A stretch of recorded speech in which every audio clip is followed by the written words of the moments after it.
Assalamualaikum warahmatullahi wabarakatuh. Waalaikumsalam warahmatullahi wabarakatuh.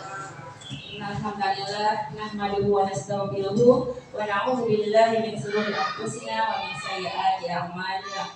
May yahdihillahu wa may yudlil fala hadiyalah. Asyhadu an la ilaha illallah wa asyhadu anna Muhammadan abduhu wa rasuluh. Amma ba'du.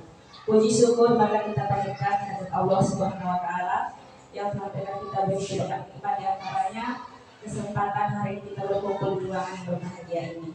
Salawat beserta salam marilah kita kirimkan ke junjungan kita Nabi besar Muhammad SAW dengan lafaz Allahumma sholli ala sayyidina Muhammad wa ala ali sayyidina Muhammad. Mudah-mudahan setelah beliau berhisab kita semua adalah orang-orang beruntung yang mendapatkan syafaat dari beliau. Amin amin amin ya rabbal alamin. Baik, pada kesempatan kali ini saya mengucapkan terima kasih banyak kepada Bapak Ibu guru semuanya yang sudah dengan kerelaan hati meringankan langkah untuk menghadiri undangan saya pada hari ini dalam rangka acara diseminasi budaya positif adalah salah satu materi di modul 1.4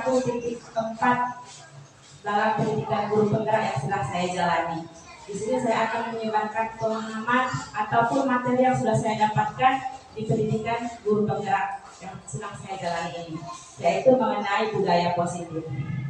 Bersama saya di sini Samiani Harahap, calon guru penggerak angkatan 11 dari SD Negeri 200-502 Padang Sidimpuan. Sekali lagi saya ucapkan terima kasih banyak atas kehadirannya Bapak Ibu. Mudah-mudahan keringanan langkah ini dibalas Allah dengan lancarnya semua urusan kita, dipermudah setiap cerita kita dan impian kita, dipanjangkan umurnya, dimudahkan rezekinya. Amin ya rabbal alamin. Baik, untuk mengambil berkah dalam acara ini, marilah kita buka dengan sama-sama membaca basmalah. Bismillahirrahmanirrahim.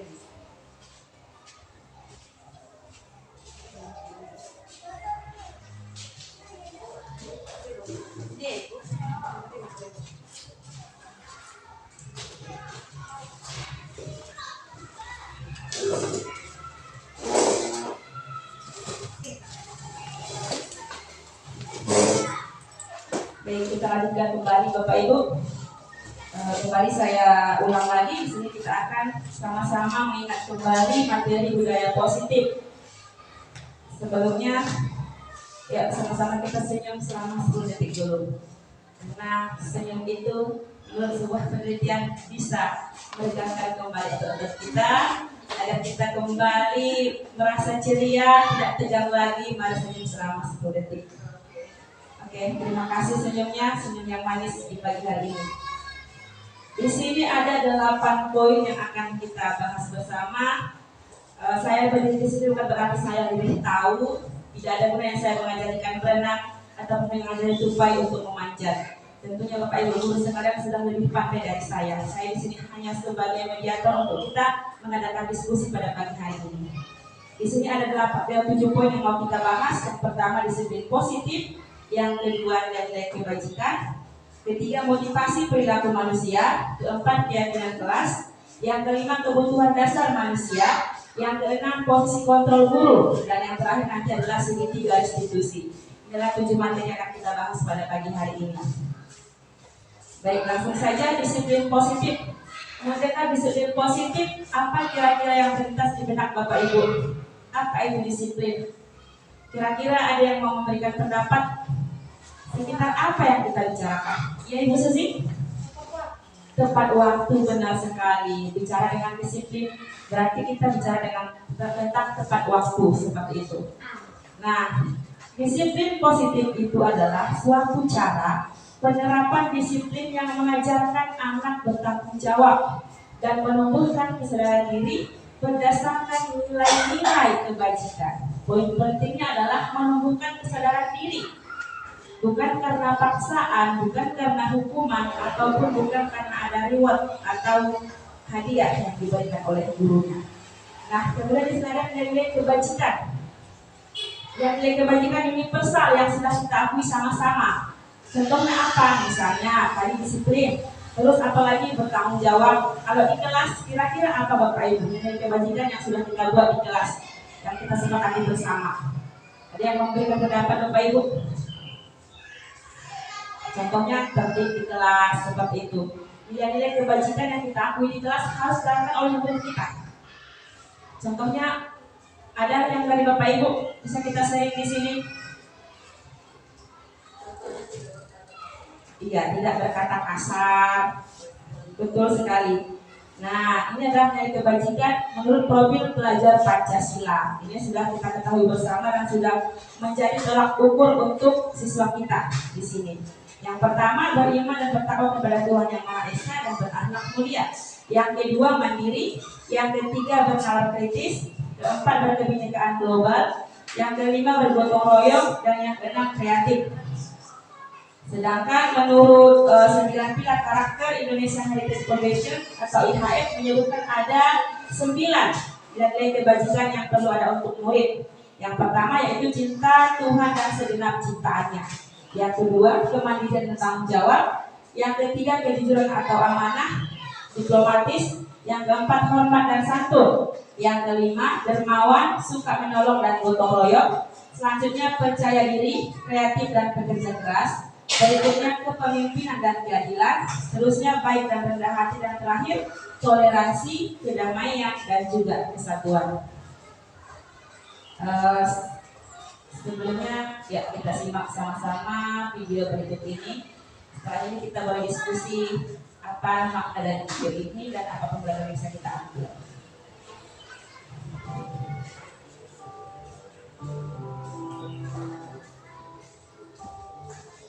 Memiliki anak yang dapat mengontrol diri dengan baik dan bertanggung jawab adalah impian kita semua. Disiplin positif adalah salah satu metode yang bisa dipakai untuk mewujudkannya. Inti dari disiplin positif yaitu pendidikan adalah pendekatan untuk mendidik dan membina peserta didik yang bertumpu pada upaya membangun pemikiran dan perilaku positif, di mana dalam pelaksanaannya ada kebebasan dan aturan yang disepakati. Saat berdialog dengan para pendidik, hampir seluruhnya punya kesamaan. Pernah mengalami terlambat ke sekolah, tidak mengerjakan PR, bolos, berkelahi, dan berperilaku tidak tepat lainnya. Akibatnya, mereka mendapat hukuman seperti membersihkan ruang kelas, lari keliling lapangan, dipukul, dicuri telinganya, dipermalukan, dan lain sebagainya. Pengalaman tersebut kemudian tanpa disadari diterapkan kembali pada anak didiknya. Kemudian hal ini akan terus berulang diwariskan dari generasi ke generasi. Hukuman pada umumnya menyebabkan rasa sakit secara fisik, emosional, atau bahkan keduanya. Istilah corporal punishment meliputi hukuman fisik dan non-fisik yang bertujuan menyakiti atau menimbulkan rasa tidak nyaman. Contoh hukuman fisik, memukul, menampar, dan menendang. Sedangkan hukuman non-fisik diantaranya meremehkan, menghina, atau mengancam. Apakah setiap perilaku anak yang tidak tepat harus selalu direspon dengan hukuman? Disinilah pentingnya bagi kita memahami tahap perkembangan anak agar dapat merespon perilaku mereka dengan tepat. Setiap anak memiliki kecepatan pertumbuhan yang berbeda-beda. Sangat penting bagi pendidik untuk memahami dengan baik konsep tumbuh kembang anak agar dapat memegangnya sebagai prinsip dasar proses mendidik. Anak usia balita biasanya senang berlarian. Sementara anak usia sekolah dasar cenderung lebih mempercayai guru dan teman-temannya. Kemudian anak SMP yang ada di masa pubertas sedang mencoba hal baru dan sedang mengembangkan identitasnya.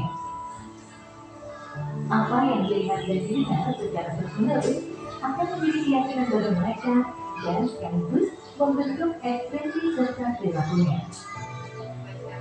Lalu, bagaimana mengatasi konflik ketika perilaku anak tidak sesuai dengan harapan orang dewasa? Konsekuensi logis di dalam jenis positiflah jawabannya. Konsekuensi logis adalah konsep paling dasar dalam logika. Dalam pendidikan, konsekuensi logis fokus pada solusi. Anak akan diajari mentaati aturan atas dasar keteladanan dan tanggung jawab. Anak juga mendapat penjelasan mengenai konsekuensi tindakan dan empati. Ada 2 syarat kondisi dan 4 prinsip dalam penerapan konsekuensi logis. 2 syarat kondisinya yaitu membangun koneksi sebelum mengoreksi perilaku dan selalu bertanya, bukan menasehati. Kemudian 4 prinsipnya adalah 1. Beralasan. 2. Berkaitan. 3. Menghargai. 4. Membantu. Dengan arahan konsekuensi logis ini, pendidik tetap harus secara konsisten memberi dukungan yang positif kepada peserta didik. Merasakan pujian dan cinta dari orang lain seperti guru, orang tua, dan teman-teman membuat anak terdorong untuk berperilaku baik dan positif. Kalimat seperti, saya telah melihat kecintaanmu.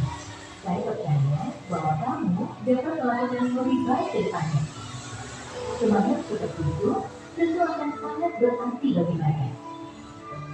Beberapa hal yang perlu diperhatikan saat memberikan dorongan positif diantaranya, mata dan nada suara kita sangat penting dalam menyampaikan pesan. Hindari membandingkan anak. Fokuslah pada kekuatan dan perilaku positif mereka. Dan ajaklah anak untuk melihat kesalahan sebagai salah satu proses belajar. Beberapa prinsip dasar dapat digunakan dalam pelaksanaan disiplin positif sehari-hari. Di antaranya yaitu, pastikan kita selalu mendengarkan sebelum memberikan pendapat atau keputusan. Bedakan antara perilaku dengan kepribadian anak. Kembangkan rasa saling menghargai. Jangan sungkan memberikan dorongan atau pujian. Dan pastinya, gunakan konsekuensi logis dalam mengatasi perilaku anak. Semua upaya yang kita lakukan bertujuan untuk membuat lingkungan berkembang dan belajar yang inklusif, aman, dan nyaman bagi anak. Situasi kondusif diharapkan dapat mendorong mereka mencapai prestasi yang setinggi-tingginya. Pendekatan disiplin positif sejauh ini telah menjadi metode yang mendukung agar anak dapat bertumbuh sesuai dengan potensinya dan membuat mereka dengan penuh kesadaran mengerti makna tanggung jawab atas pilihannya.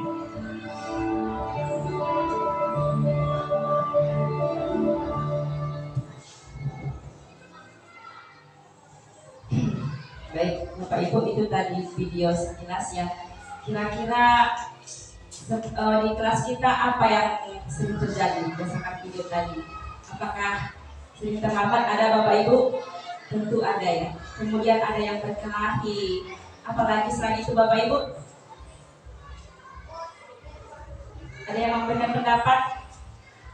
Mungkin ada yang mencontek, berlari-lari di kelas. Itu adalah mungkin serangkaian kesalahan-kesalahan yang telah diperbuat oleh murid kita. Nah sekarang bagaimana cara kita menangani itu? Apakah kita langsung dengan menjudge mereka itu adalah sosok kepribadian yang buruk? Tentu tidak, karena anak-anak itu adalah masih belajar dan belajar. Jangan kita samakan perilaku dengan kepribadian, dari poin pentingnya. Karena anak-anak itu adalah masa belajar, belum menjadi kepribadian mereka. Saat ini mereka mungkin berkelahi, besok bahkan 5 menit kemudian kita sudah berteman. Itu anak-anak uniknya. Mungkin dengan seperti kayak kita yang sudah dewasa, kalau kita mungkin sudah tidak enak hati, butuh waktu untuk menyelesaikan itu. Beda dengan anak-anak. Maka anak-anak itu belum menjadi kepribadiannya ketika dia sudah berbuat salah, ketika dia lupa, terlambat dan sebagainya. Maka tugas kita sebagai guru adalah untuk memberikan dia pengertian, dalam artian menyadarkan dia dulu akan tanggung jawabnya. Kalau dia sekolah berarti harus disiplin. Mungkin seperti itu. Ada yang mau kita diskusikan Bapak Ibu? Kita sambil sharing, kita santai aja, bukan saya sebagai guru aja, tapi kita boleh sharing masalah di kelas atau tentang video tadi. Ada Bapak Ibu? Baik, kalau tidak ada, nah sekarang kita lanjut materi berikutnya adalah motivasi perilaku manusia. Bapak Ibu guru hebat, kemarin kita tanyakan ke diri kita sendiri, bagaimana kita berperilaku? Mengapa kita melakukan segala sesuatu? Apakah kita melakukan sesuatu karena adanya dorongan dari lingkungan atau dorongan dari yang lain. Contohnya saja ketika kita berangkat ke sekolah, apa yang menjadi dorongan kita datang ke sini? Apakah karena ada hukuman kalau terlambat, atau ada reward ujian kalau kita datang terlambat, atau kesadaran kita sendiri? Nah, terkadang kita melakukan sesuatu karena kita menghindari rasa sakit atau ketidaknyamanan. Kalau terlambat nanti ada hukuman atau ada kata-kata yang akan kita terima yang akan menyakiti hati kita. Terkadang kita juga melakukan sesuatu untuk mendapatkan apa yang kita mau. Nah, di sini Diana Gosset dalam bukunya Studying School Discipline menyatakan ada 3 perilaku manusia. Yang pertama, motivasi pertama untuk menghindari kenyamanan atau hukuman. Ini adalah tingkat terendah dari motivasi perilaku manusia. Biasanya orang yang motivasi perilakunya untuk menghindari hukuman atau ketidaknyamanan akan bertanya pada dirinya, apa yang akan terjadi apabila saya tidak melakukannya. Misalnya, kalau datang terlambat, nanti kalau saya terlambat dari mana? Ini juga dengan milik kita. Ada yang datang ke sekolah dengan tepat waktu, alasannya apa? Karena tidak nyaman dengan hukuman yang kita berikan. Maka dari itu, tugas kita untuk meluruskannya. Jangan karena hukuman dia datang terlambat, dia datang tepat waktu. Kalau tidak ada hukuman, dia datang terlambat. Nah, di sini apa yang terjadi apabila saya tidak melakukannya? Kayak kemarin saya lihat anak bilang di kelas saya misalnya, kalau dulu ibu kami datang terlambat gak apa-apa, sekarang ada Pak Putra yang di pagar menunggu kami datang terlambat seperti itu. Nah, itu mungkin ke depannya yang mau itu mungkin ke depannya yang mau kita berikan rasa menumbuhkan kesadaran diri kepada anak-anak itu. Nah, di sini adalah salah satu motivasi terendah. Jangan sampai hanya gara-gara ini anak sudah datang tepat waktu ke sekolah. Begitu juga dengan kita semuanya. Mudah-mudahan bukan karena ini motivasi kita datang tepat waktu. Kemudian motivasi kedua adalah untuk mendapatkan imbalan atau penghargaan dari orang lain. Kalau anak-anak mungkin mereka kalau dikasih penghargaan pasti cepat datang. Seperti di kelas saya, mungkin saya berikan contoh. Kalau saya kasih bintang siapa yang datang tepat waktu itu, rame-rame mereka datang. Maksudnya tidak dikasih, tetap terlambat lagi. Nah, ini adalah satu tingkat di atas motivasi yang pertama. Di sini orang berperilaku untuk mendapatkan imbalan atau penghargaan dari orang lain. Orang dengan motivasi ini kan bertanya, apa yang akan saya dapatkan apabila saya melakukannya? Itu karena anak kami kelas kita, ibu, misalnya bilang dia, kalau sudah siap saya ibu gimana? Apa yang saya dapatkan? Nah, ini adalah motivasi kedua, satu tingkat dan motivasi yang pertama tadi. Sudah lebih baik maksudnya dibanding cuma hanya menghindari hukuman seperti itu. Mereka melakukan sebuah tindakan untuk mendapatkan pujian dari orang lain yang menurut mereka penting dan mereka letakkan dalam dunia berkualitas mereka. Mereka juga melakukan sesuatu untuk mendapatkan hadiah, pengakuan ataupun imbalan. Dan kedua-duanya ini adalah motivasi eksternal atau motivasi ekstrinsik di luar diri dia sendiri yang memotivasi dia, bukan diri dia sendiri tadi untuk menghindari hukuman. Yang kedua adalah untuk mendapatkan imbalan atau penghargaan. Dan yang paling terbaik adalah yang ketiga ini, yaitu untuk menjadi orang yang mereka inginkan dan menghargai diri sendiri dengan nilai yang mereka percayai. Dengan kita datang tepat waktu, itu adalah salah satu cara kita menghargai diri sendiri. Itu yang harus kita tekankan kepada anak kita. Kamu datang tepat waktu, artinya kamu menghargai dirimu. Kamu anak sekolah, bukan anak yang tidak sekolah. Kalau anak sekolah ada aturan, ada kesepakatan. Jadi kalau kamu menghargai diri kamu, pasti kamu datang tepat waktu seperti itu. Begitu juga dengan kita Bapak Ibu. Kita datang tepat waktu karena kita menghargai diri kita, profesi kita. Profesi kita itu sungguh sangat mulia sebagai guru. Guru itu mengajarkan ilmu, dan salah satu amal jariah yang tidak terputus sampai kita meninggal adalah salah satunya ilmu yang diajarkan seperti itu. Jadi kita sebagai gurunya adalah betapa berharganya profesi kita ini. Mari kita hargai bersama. Motivasi yang ketiga ini dijadikan sebagai motivasi kita, yaitu menjadi orang yang mereka inginkan dan menghargai diri sendiri dengan nilai yang mereka percaya. Tentu saja murid-murid kita pun menginginkan kita datang tepat waktu sebagai teladan untuk mereka. Ini adalah motivasi terbaik, dan ini sifatnya internal dan dalam diri seseorang, bukan karena orang lain, bukan karena pujian, bukan karena hukuman, tapi benar-benar dari diri dia sendiri atau dari dalam hatinya. Motivasi intrinsik atau motivasi internal.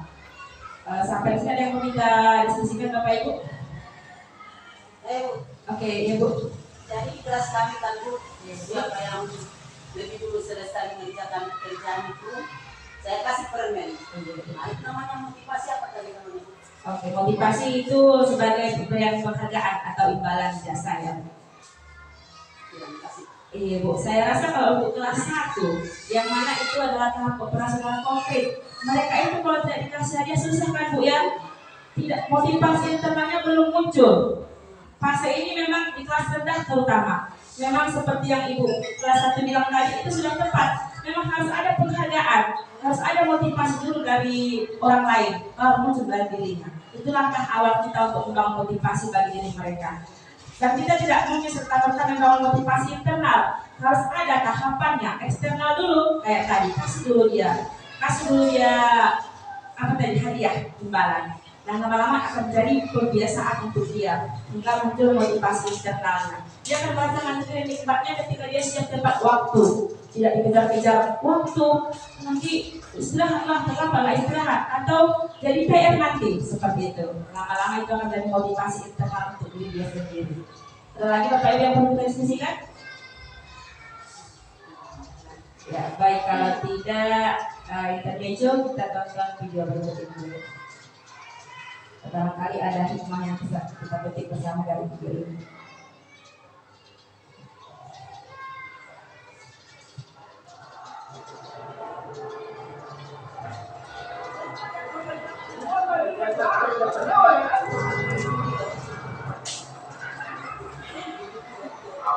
Berhasil lupa itu dan biasa.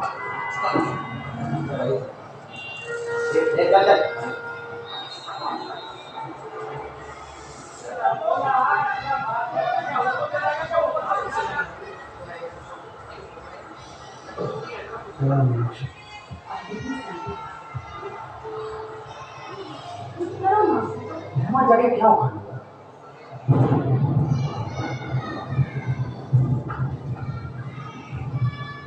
कैसे जाने मुझे आई कैसा दर्द आए सामने क्या है तेरे नूर का है तू बता रे हो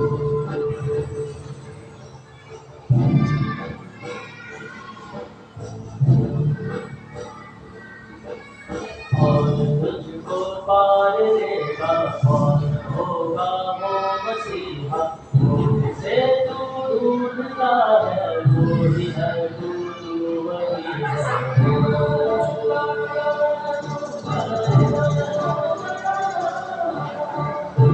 तेरा रास्ता है तेरा है सहारा तू ही तुझको पार देगा तू ही है तेरा किनारा तेरा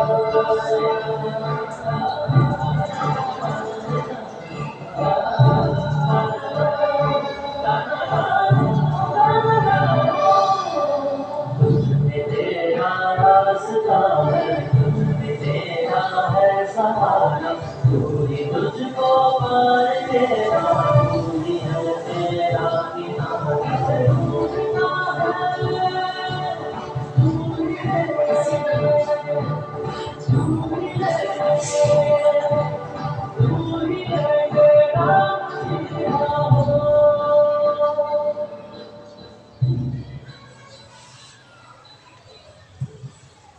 Baik, ada yang mengerti bahasanya Bapak Ibu? Iya. Kira-kira di sini ada yang memberikan pendapat tentang video tadi? Boleh Ibu kelas 1 Ibu? Ya, dari film yang kita tonton cuma sebentar itu aja dapat kita lihat bahwa motivasi itu tidak selamanya datang dari yang tua-tua, tetapi dari diri. Iya, betul sekali Ibu.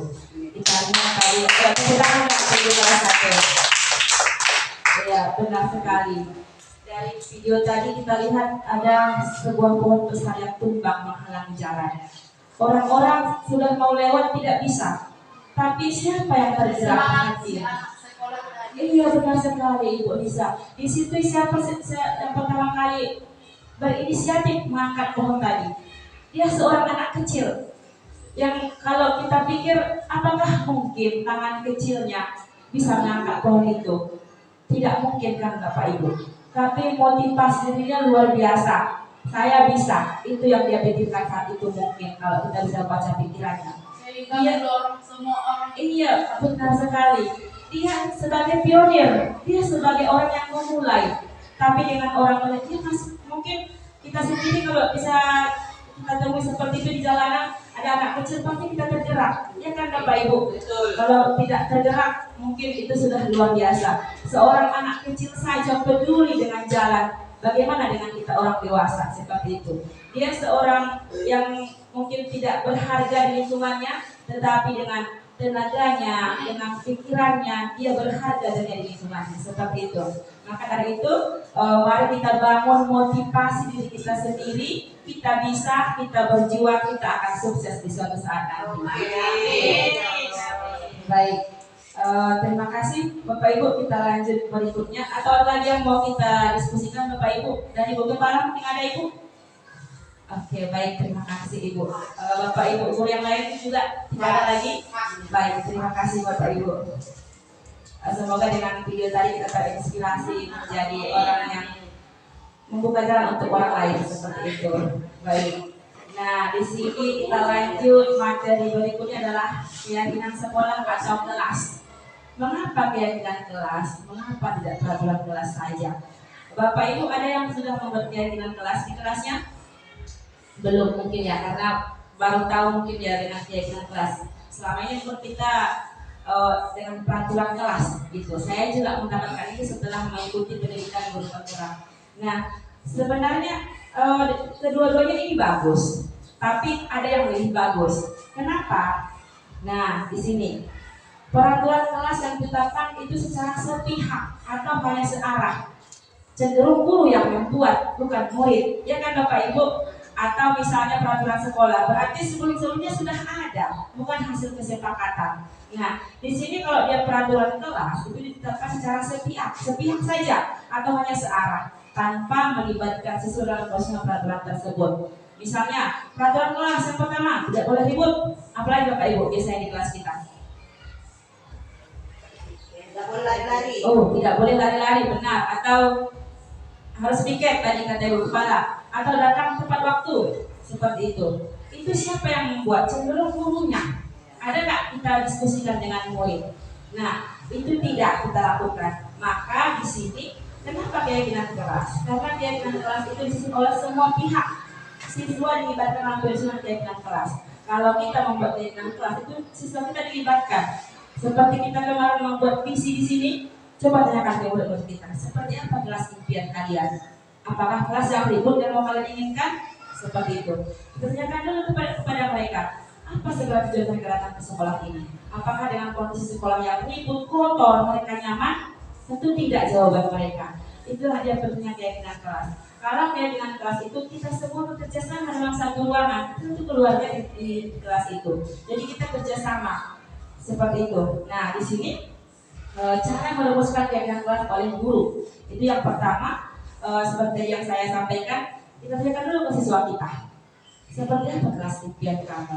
Apakah kelas yang kotor atau kelas yang suasana bising, ribut, berjalan-jalan? Itu mereka tidak mau seperti itu. Mereka jawab, tidak Ibu, kami menginginkan kelas yang tertib, kelas yang bersih, nyaman, sejuk. Pasti jawaban mereka.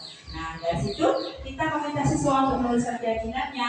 Langkah awal yang dilakukan adalah meminta siswa untuk menulis keyakinannya. Misalnya, siswa, kalau saya kemarin di kelas itu baru membuat di kertas kertas buku tulis mereka sobek. Mungkin kalau ada anaknya yang kelas 6 itu ada cerita. Itu saya suruh satu orang tulis satu keyakinan kelas yang kamu inginkan. Ada yang membuat tidak boleh ribut, harus piket seperti itu. Jadi kalau misalnya itu datang dari mereka, atas kesadaran mereka yang membuat, saya rasa itu akan lebih berpengaruh. Meskipun yang namanya anak SD itu kan pendidikannya harus tarik ulur, harus kita tegaskan, kita kasih tahu lagi. Tidak bisa sekali kasih tahu, jangan dia tidak, harus dari kita ulang-ulang. Yang kedua adalah membahas keyakinan yang telah ditulis. Setelah ditulis mereka kita bahas. Yang ketiga memilah keyakinan kelas. Kadang-kadang kan satu orang murid sependapat dengan murid yang lain. Tidak mungkin kita tuliskan semuanya, pasti kita pilih-pilih. Baru kemudian yang keempat, mengubah keyakinan agar menjadi kalimat positif. Dalam keyakinan kelas Bapak Ibu tidak boleh menggunakan kalimat negatif. Apa sih itu kalimat negatif? Tidak boleh ribut, tidak boleh datang terlambat. Jangan pakai kata tidak, jangan pakai kata dilarang. Biasakan kita menggunakan kalimat positif. Contohnya apa? Tidak boleh terlambat, kita ubah dengan datang tepat waktu. Atau misalnya tidak boleh ribut, berarti tertib atau mendengarkan guru ketika menjelaskan. Jangan pakai kata negatif. Karena kalau kita kebiasaan menggunakan kalimat positif, mereka pun terbiasa dengan kata-kata yang positif. Ini langkah awal kita membangun komunikasi yang baik antar sesama, antar kita murid dengan gurunya, seperti itu. Jadi yang terakhir adalah menyepakati keyakinan kelas. Kalau sudah kita ubah bahasanya semua, barulah kita buat kesepakatan kelas tadi atau keyakinan kelas itu, baru kita tempel bersama. Itu langkah-langkahnya untuk merumuskan keyakinan kelas. Ya, harap Bapak Ibu mari kita buat bersama keyakinan kelas untuk ketertiban kelas kita ke depannya. Di sini ada contoh keyakinan kelas. Misalnya saya ambil dari kelas lain ya. Di sini misalnya tidak ada di sini kata-kata yang mengandung kalimat negatif. Datang tepat waktu. Hindari kalimat dilarang terlambat. Jangan seperti itu. Karena itu juga berpengaruh ke pola pikir anak dengan kata-kata positif ini. Yang kedua, hormati guru dan teman. Yang ketiga, angkat tangan jika ingin bicara. Yang keempat, dengarkan penjelasan guru. Yang kelima, rapikan buku setelah belajar. Belajar dengan aktif dan tertib. Makan minum di luar kelas. Ini kalau mau berlaku di kelas kita buat, kalau tidak apa-apa. Kemudian yang terakhir di sini kita membuang sampah pada tempatnya. Bermain di halaman, jujur dalam ujian, tidak itu sebelum keluar kelas. Mungkin ini beberapa contoh keyakinan kelas yang bisa kita buat Bapak Ibu. Ini sekedar contoh bagaimana membuat kalimat positif tadi, tidak menggunakan kalimat negatif. Hindari kata tidak dan dilarang. Nah, kira-kira ada yang mau berdiskusikan Bapak Ibu? Ada? Kalau tidak ada, di sini kita lanjut. Materi ini adalah kebutuhan dasar manusia. Ada 5 kebutuhan dasar manusia. Yang pertama bertahan hidup, yang kedua kasih sayang, yang ketiga kebebasan, yang keempat kesenangan, yang kelima penguasaan. Ini kebutuhan dasar, kebutuhan utama, kebutuhan primer yang harus dipenuhi dulu agar dia bisa mengikuti pembelajaran dengan baik. Misalnya bertahan hidup. Kalau bertahan hidup, apa yang kita butuhkan Bapak Ibu? Makan, dengar Ibu, harus makan dong. Kalau misalnya anak kita tidak makan datang ke sekolah, apa yang akan terjadi? Dia akan ribut atau bahkan nampak dia makanan temannya, apa yang dia lakukan? Diambilnya. Kenapa? Kebutuhan dasarnya belum terpenuhi di rumah. Maka dari itu kita sebagai guru, sebelum kita memberikan hukuman atau konsekuensi, mari kita bangun komunikasi. Seperti tadi di video tadi, video yang pertama, prinsipnya satu, bangun komunikasi, bangun koneksi dengan murid dulu. Nah ini, ketika seorang murid melakukan suatu perbuatan yang bertentangan dengan nilai kebajikan atau melanggar peraturan, hal itu sebenarnya dikarenakan mereka gagal memenuhi kebutuhan dasar mereka. Dia belum makan, akhirnya dia mungkin tidak punya uang jajan. Akhirnya ada nampak dia punya teman, diambil. Tapi begitu pun tidak dibenarkan. Mencuri itu adalah perbuatan dosa, salah, tidak dibenarkan. Tetap kita kasih tahu, tapi dengan cara baik, jangan langsung menghubung. Kita bangun dulu komunikasi. Kenapa kamu melakukannya? Aku tidak makan itu. Berarti kamu tidak makan dari rumah, tidak. Nah, kita kasih tahu harus makan dong dari rumah. Belum masak mama aku Ibu. Kalau di kelas saya kayak gitu Ibu. Belum masak mama aku Ibu. Mungkin juga mama aku ke sungai katanya. Kalau kamu belum makan dari rumah, bawa ke sekolah saya bilang. Belum masak Bu katanya. Jadi memang mungkin di rumah belum terpenuhi kebutuhan dasarnya. Tadi di sekolah dia berulah seperti itu. Nah, di sini adalah yang pertama tadi kebutuhan bertahan hidup. Contohnya kesehatan juga sangat berpengaruh. Kalau kita tidak sehat, apakah kita bisa hidup dengan tenang, dengan leluasa menjalani aktivitas kita? Tentu tidak. Batuk pilih saja menyerang sudah terganggu. Dia kata Bapak Ibu, kayak Ibu Susi tadi, terganggu dengan pencernaan, perut sudah bermasalah. Dia kata Bapak Ibu, tentu kesehatan sangat mendukung aktivitas kita. Yang kedua, rumah dan juga ada makanan. Inilah kebutuhan biologis kita untuk bisa bertahan hidup. Kemudian berikutnya adalah kasih sayang dan rasa diterima. Anak-anak ini kadang dia bertingkah karena apa? Karena kurang kasih sayang rupanya di rumah, tidak diperhatikan, merasa tidak diterima dia. Nah, kebutuhan ini adalah dia kebutuhan psikologis sebenarnya. Kalau tadi mungkin kebutuhan biologis yang bertahan hidup. Yang kedua kebutuhan psikologis, kebutuhan untuk disayangi dan diterima, meliputi kebutuhan akan hubungan dan koneksi sosial. Nah, di sini si anak kadang-kadang dia misalnya mencuri temannya, kenapa? Dia diperhatikan. Atau misalnya dia kita menjelaskan dia ke depan, diambilnya mungkin penghapus dilemparnya ke temannya. Kenapa? Karena dia masih tidak diperhatikan. Ini termasuk kebutuhan dasar. Akibatnya apa kalau tidak dipenuhi? Itu tadi anak-anak terkesan bandel. Padahal sebenarnya karena kebutuhan dasarnya tidak terpenuhi. Nah, di sini mungkin mereka juga ada yang tidak dapat dengan orang tuanya. Kalau di sini saya lihat dulu kita ada yang kadang bilang sama neneknya, iya benar Bapak Ibu. Satu sisi kita kasihan dengan mereka, tapi mungkin yang terbaik yang dilakukan ya di sekolah kita orang tua mereka. Mari kita posisikan diri kita yang akan memberikan kasih sayang yang bisa diterima untuk mereka, untuk kondisi mereka. Yang ketiga adalah penguasaan. Kebutuhan pengakuan atas kemampuan. Ini biasanya laki-laki yang paling sering ini Bu. Kalau di kelas saya itu biasanya mereka berkelahi menunjukkan kalau dia adalah yang benar itu paling kaya, paling jago di kelas itu. Jadi dia kadang-kadang membuli temannya. Nah, di sini kenapa bisa terjadi seperti ini? Ini adalah berhubungan dengan kekuatan untuk mencapai sesuatu, menjadi kompeten, menjadi terampil di aku dan sebenarnya keterampilan kita. Di dalamnya ini tidak sama diri. Mungkin di rumah dia selalu diremehkan, atau tidak didengarkan di rumah. Maka di sekolah dia untuk mencapai kebutuhan dasar ini melakukannya kepada temannya. Saya ini berkuasa loh, maka ditunjukkan dengan sifat bandel yang terkesan bandel untuk kita. Padahal itu adalah cara dia untuk memenuhi kebutuhan dasarnya seperti itu. Nah, kemudian ada kebebasan atau kebutuhan akan pilihan. Nah, ini adalah kebutuhan akan kemandirian, otonomi, memiliki pilihan dan mampu mengendalikan arah hidup seseorang. Anak-anak yang kebutuhan kebebasan yang tinggi menginginkan pilihan. Contohnya anak-anak kita kadang-kadang kita belajar di kelas mereka tidak mau, butuh kebebasan. Ibu keluar ruangan yuk. Jangan salahkan anak itu, karena itu adalah kebutuhan dasar mereka. Tapi sebagai guru tentu kita punya power untuk kalau misalnya tidak keluar jangan keluar. Karena kalau materi itu butuh keluar kayak olahraga ya Ibu ya, tidak mungkin di kelas aja, pasti ada keluarnya seperti itu. Jadi kebebasan itu harus kita berikan kepada anak kita, agar tidak terkesan mereka melawan.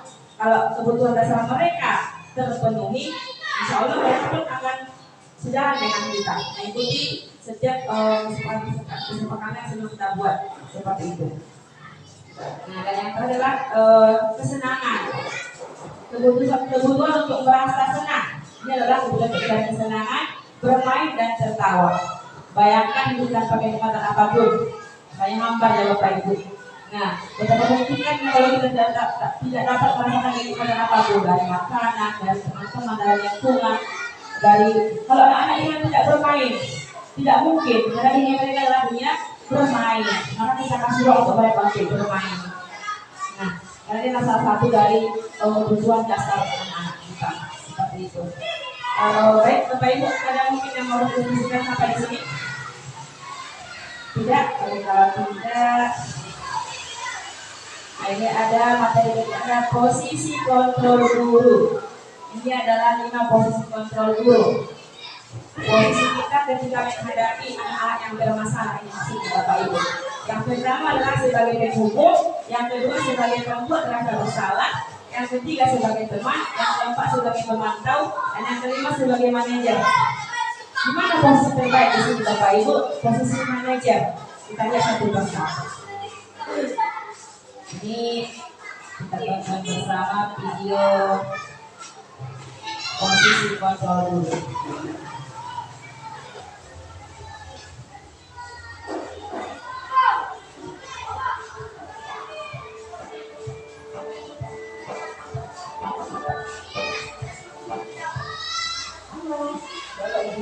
seorang guru adalah video ini bisa dinampilkan di area interaksi guru dan murid.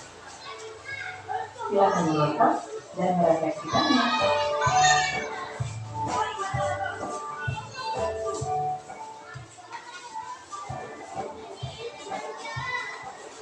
Bagi anak-anak, silakan saya akan kembali diberikan diletakkan di meja.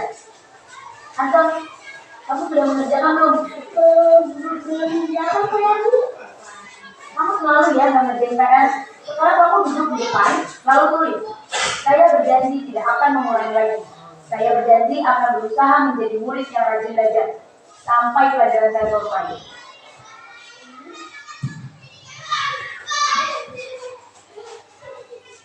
Itu kira-kira posisi peran guru itu sebagai apa Bapak Ibu?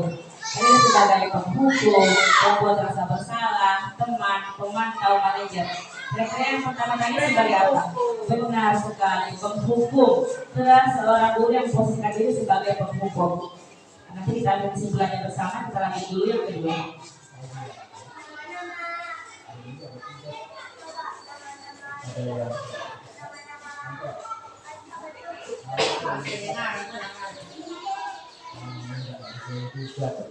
Kamu mau jadi apa nanti? Kamu lihat sekolah.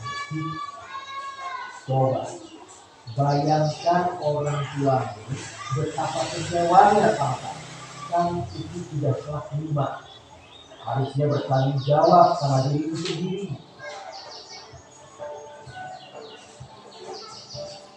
Maaf Bu, saya terlambat. Ya udah, nanti jangan diulangi lagi ya. Baik, tadi kasus kedua kira-kira dia menempatkan diri sebagai guru posisi apa Bapak Ibu?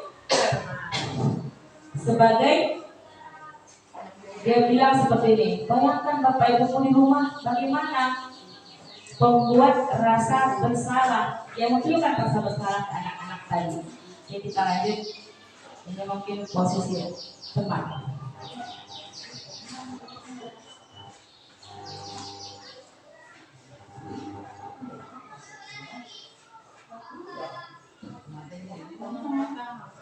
Wah, jadi kalau aku terlambat lagi, apa ya?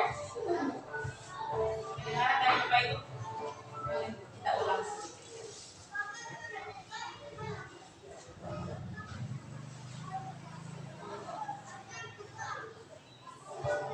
Maaf Bu, saya terlambat. Ya udah, nanti jangan diulangi lagi ya. Kalau kamu rajin, ibu senang lihatnya. Ya, lain kali tempat aku ya masuknya. Pas dulu dong. Kita kan teman. Wah, jadi kalau aku terlambat lagi, apa ya? Ini si ibu tadi memposisikan diri sebagai teman anak. Nah, ini posisi yang keempat.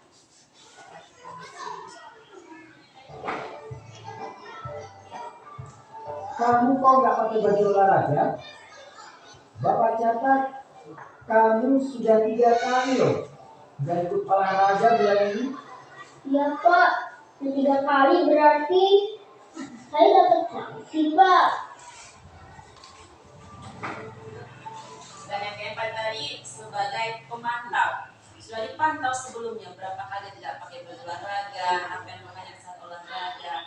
Itu adalah posisi guru seorang pemantau. Ada kecerdasan dari setiap anak seperti itu. Nah, ini adalah posisi yang terakhir.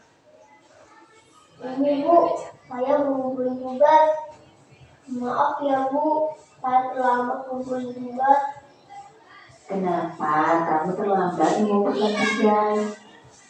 Iya Bu, saya kalau sore banyak ibu jaga warung, gak sempat ngerjain tugas. Nah, kira-kira nih, apa yang bisa kamu perbaiki supaya kamu bisa menyelesaikan tugas tepat waktu? Coba, kapan biasanya kamu membantu ibu jualan? Ya teman hari di malam Bu. Bagaimana kalau kamu membuat jadwal? Kapan kamu akan mengerjakan tugas? Oh gitu ya Bu, saya coba deh Bu, terima kasih Bu.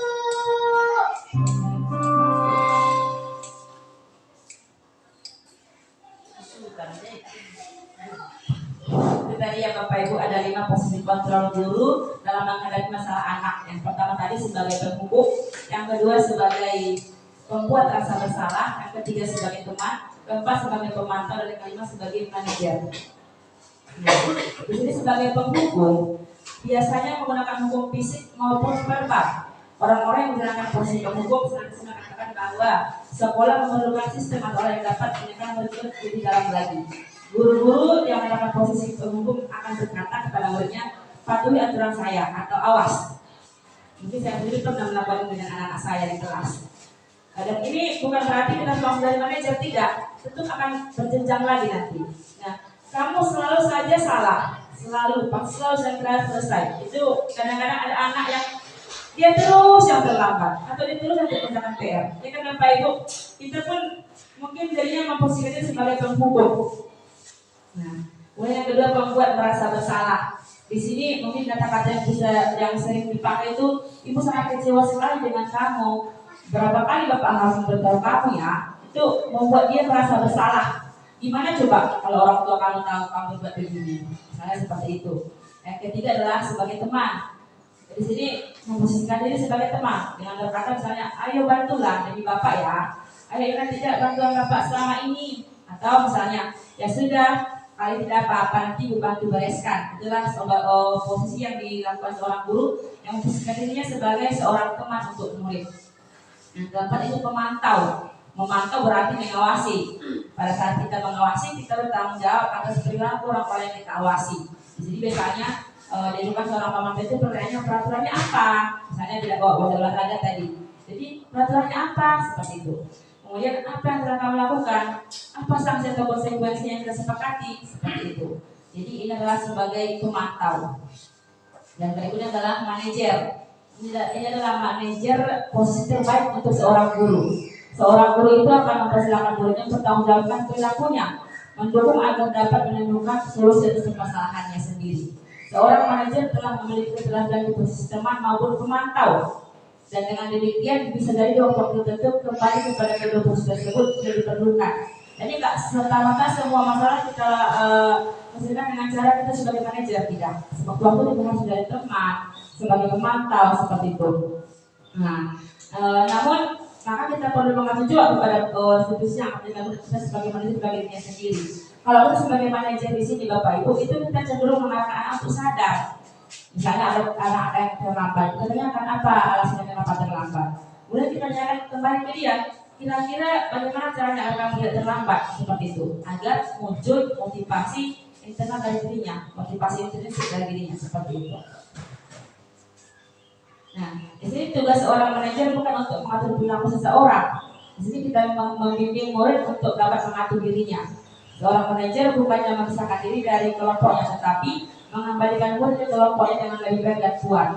Nah, di sini dalam praktis sehari-hari, kalau misalnya kita tidak mungkin untuk langsung menjadi manajer, maka kita bisa ke posisi teman atau pemantau. Karena murid yang ditangani dengan diajak berdiskusi atau melakukan diskusi itu perlu melewati fase-fase ini juga. Kita jadikan sebagai teman ataupun kita pantau perbuatannya seperti itu. Namun perlu disadari, tujuan akhir dari posisi kontrol seorang guru adalah pencapaian posisi manajer. Nah, di mana posisi ini adalah murid dapat menjadi pribadi yang mandiri, merdeka dan bertanggung jawab atas segala perilaku dan sikapnya yang pada akhirnya dapat menciptakan lingkungan yang positif, nyaman dan aman. Itu tujuan kita yang terakhir adalah mencari posisi sebagai manajer tadi. Nah, yang adalah segitiga restitusi. Kalau seorang yang memposisikan dia sebagai manajer menyelesaikan masalah itu melalui 3 langkah ini. Yang pertama, menstabilkan identitas. Yang kedua, validasi tindakan yang salah. Dan yang ketiga, menanyakan keyakinan. Tentu dengan catatan harus ada dulu keyakinan kita di kelas kita Bapak Ibu. Misalnya anak yang terlambat datang ke sekolah, kita tanyakan kenapa kamu terlambat. Nah, baru kita kembalikan ke dia, apakah menurut kamu perbuatan kamu itu salah atau tidak. Dia akan berpikir sendiri. Kalau dia bilang salah, terus kita lanjut lagi dengan pertanyaan, kira-kira keyakinan kelas yang mana yang sudah kamu langgar seperti itu. Kalau kita sudah membuat keyakinan kelas di dalam kelas sebelumnya, jadi perlu kita buat kesepakatan membuat keyakinan kelas tadi dulu di kelas. Jadi harapannya Bapak Ibu, mari kita buat keyakinan kelas di dalam kelas tadi dulu terlebih dahulu, agar kita bisa menerapkan posisi kontrol guru sebagai manajer dan melaksanakan institusi ini dalam permasalahan yang dihadapi oleh guru kita. Ada yang mau tanyakan Bapak Ibu kira-kira?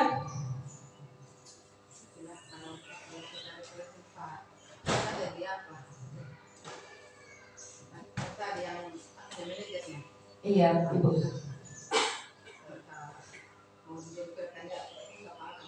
Iya Bu, kita buat kegiatan kelas ini kita buat dengan murid kita sendiri. Kita bilang sama murid, kira-kira apa yang mau kita berkegiatan kelas kita diskusikan.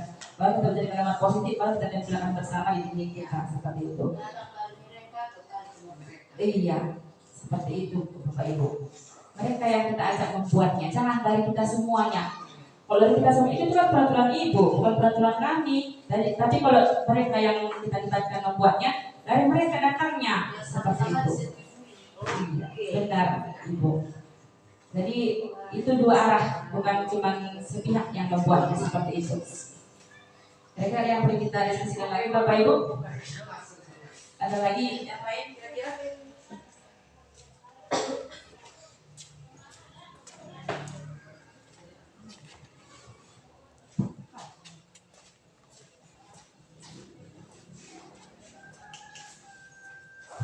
Baik, kalau tidak ada kita lihat sebentar lagi. Kita tidak memakan waktu yang banyak lagi, kita sedikit lagi Bapak Ibu kita lihat mungkin praktek segitiga sini tadi yang sudah pernah saya jalankan di sini juga sebagai tambahan materi untuk kita.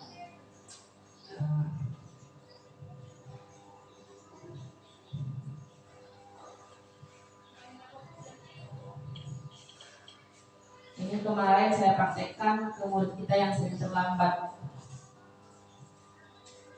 Biar mungkin kita lebih paham cara-cara penerapan segitiga restitusi tadi.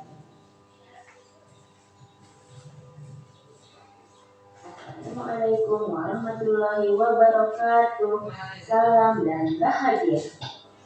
Saya Samiani Harahap, calon guru penggerak angkatan 11 dari SD Negeri 502 Padang Sidimpuan, kelas 11 86 BPIP Sumatera Utara.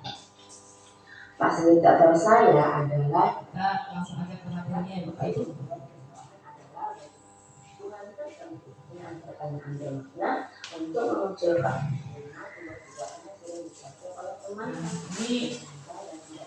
Ini satu kemarin masalah yang timbul di kelas saya. Akilah tidak terima tugas-tugasnya dicontek oleh temannya. Ia marah dan tidak bisa menahan emosi sampai melabrak meja. Nah, kita menyelesaikan masalah yang segitiga restitusi tadi. Yang pertama, menstabilkan identitas. Mari kita lihat bersama cara penerapan segitiga restitusi.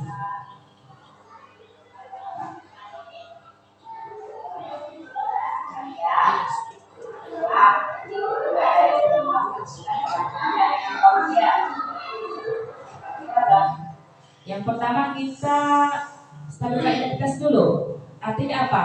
Kita validasi dulu apakah benar dia berbuat seperti itu. Misalnya tadi dengan saya bilang, Akila tadi ibu dengar dari ketua kelas, Akila berantem ya dengan Fauzia seperti itu. Jadi kita benarkan dulu perbuatan dia memang dia lakukan seperti itu. Stabilkan identitasnya dulu. Yang kedua, pada tindakan yang salah.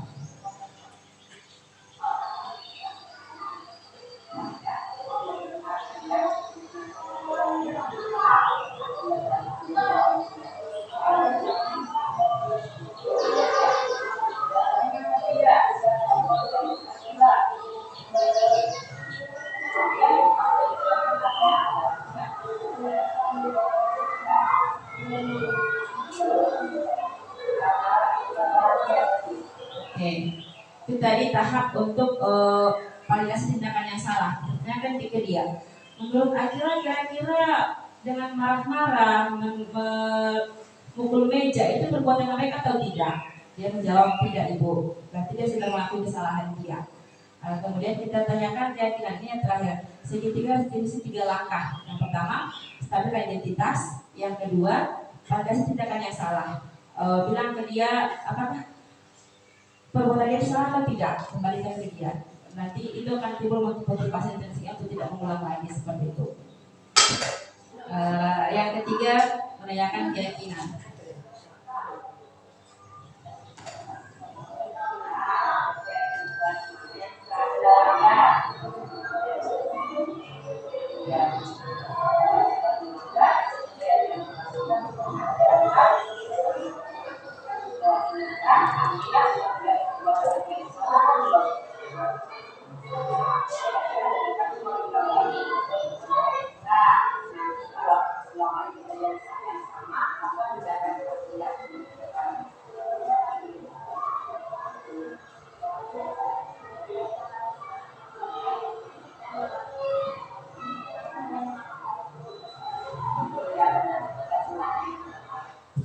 dalam diskusi ini Bapak Ibu, kita langkah terakhir menanyakan keyakinan. Dengan cara sudah kita buat tadi kesepakatan, kita tanyakan kira-kira tadi kalau sudah seperti itu keyakinan kelas mana yang sudah dilanggar. Dia jawab tadi menghargai teman Ibu.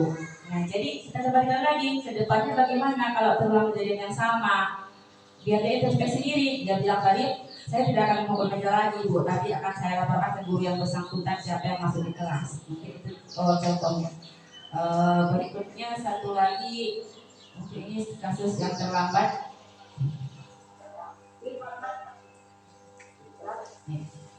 Ini kasus kedua.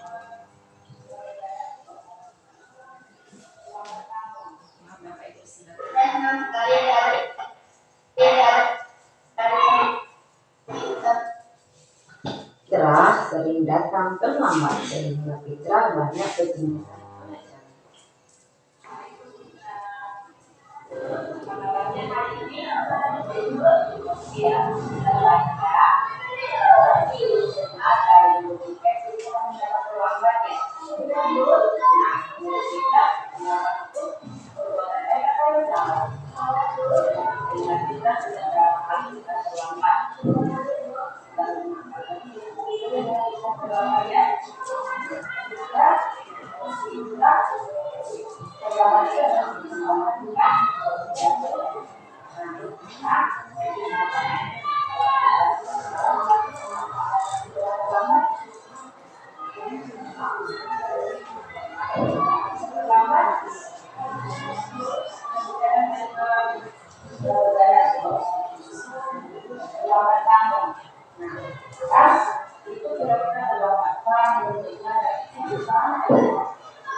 Baik, ini tadi kasus kedua seorang anak yang sering terlambat datang. Jadi di kelas saya ada Fitra. Di sini langkah-langkahnya yang pertama yaitu menunjukkan identitas dulu. Tanyakan ke dia, Fitra, apa benar kamu sering terlambat? Seperti itu. Iya Ibu, sudah berapa kali kira-kira seingat Fitra terlambat?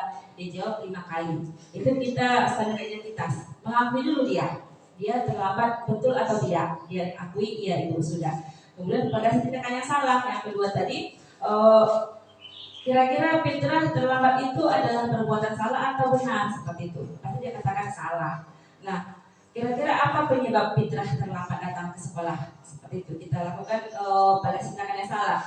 Dia jawab tadi di video, saya sering begadang Ibu, saya lama tidurnya. Akibatnya apa? Lama tidur pasti lama bangun. Seperti itu. Nah, di keyakinan kelas ternyata lagi langkah ketiga. Nah, dengan kamu datang terlambat, sudah beberapa kali seperti itu, kira-kira apa yang kamu dapatkan Fitra? Seperti itu dia tanya, dia jawab seperti ini, saya akan ketinggalan pelajaran bukan, saya harus menyelesaikan hukuman saya dulu baru boleh masuk kelas, seperti itu. Jadi siapa yang merugi? Saya Ibu. Jadi kira-kira yang kelas mana yang sudah kamu langgar? Dia jawab, sudah disiplin Ibu, saya tidak disiplin lagi, atau datang tepat waktu, saya tidak datang tepat waktu lagi.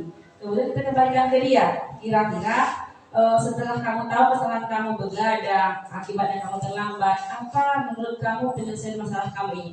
kita kembalikan ke dia, jangan dari kita penyelesaian masalahnya, tapi dari dia. Dia akan menjawab, saya akan berusaha tidak begadang lagi Bu, agar saya bisa bangun lebih awal lagi, seperti itu. Jadi tadi kira-kira dari segitiga situs tadi ada yang mau kita diskusikan Bapak Ibu?